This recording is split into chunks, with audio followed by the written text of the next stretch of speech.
Hello! Thank you for clicking on this video and for your interest in participating in this study, which is USF IRB Study number 00185.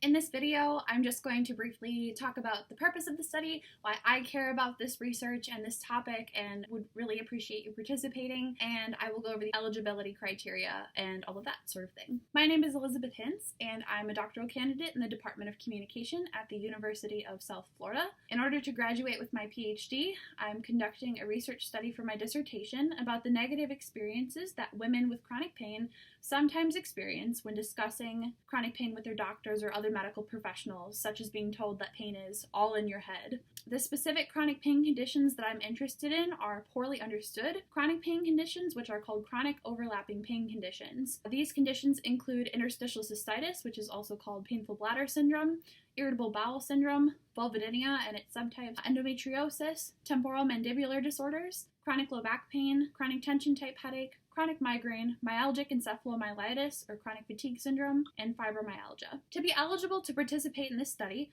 you must have either been assigned the sex of female at birth or currently identify as female, and you must have spoken to a doctor or other medical professional at least once about at least one of these conditions. You do not necessarily have to have been formally diagnosed. You just have to have seen a medical provider at least once for symptoms consistent with at least one of these conditions. And in addition, you must be over the age of 18, you must be able to fluently read and write in English, and you can reside in any country around the world. If you take part in this study, you'll be asked to complete an online survey through Qualtrics, which will last no longer than an hour, probably closer to 45 minutes, which is preceded by an online consent form.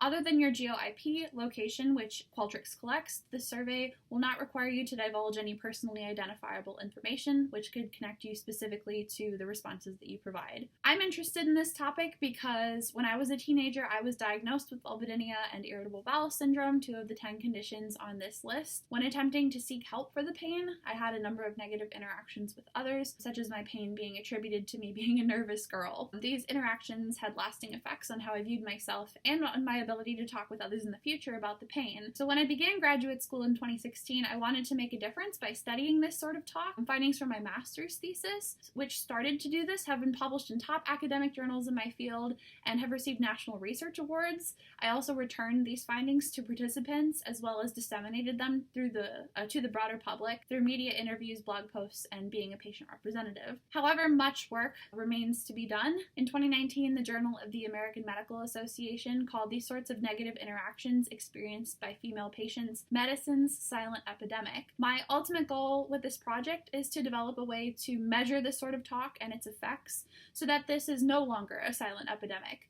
If we can create the means of measuring the experience of this talk that's shared by so many of us, we can make claims about its effects in ways which matter to the people who have the capacity to affect real change. Of course, your participation in the study is entirely voluntary. You don't have to participate. You can stop participating at any time without penalties or losses of benefits or opportunities if you don't participate or if you decide to stop participating once you start. I can't say for certain whether you'll receive any benefits from your participation. Of course, I'll do my best to get the information you provide out published and disseminated and to raise awareness about the issues that affect us. But you'll not be compensated for completing the survey, unfortunately. But there's no cost to participate. This research is also considered to be minimal risk, which means that the study risks are the same risks that you encounter in everyday life when you talk about your pain and your experiences with others. When I publish the findings from this study, I will keep your study information private and confidential. Anyone with the authority to look at your records must also keep them confidential. So if you're interested in participating, please click the survey link included in the post or thread where you found this video. Please feel free to email me at ehintz@usf.edu with any questions or concerns that you may have. Again, I really appreciate your time and consideration, and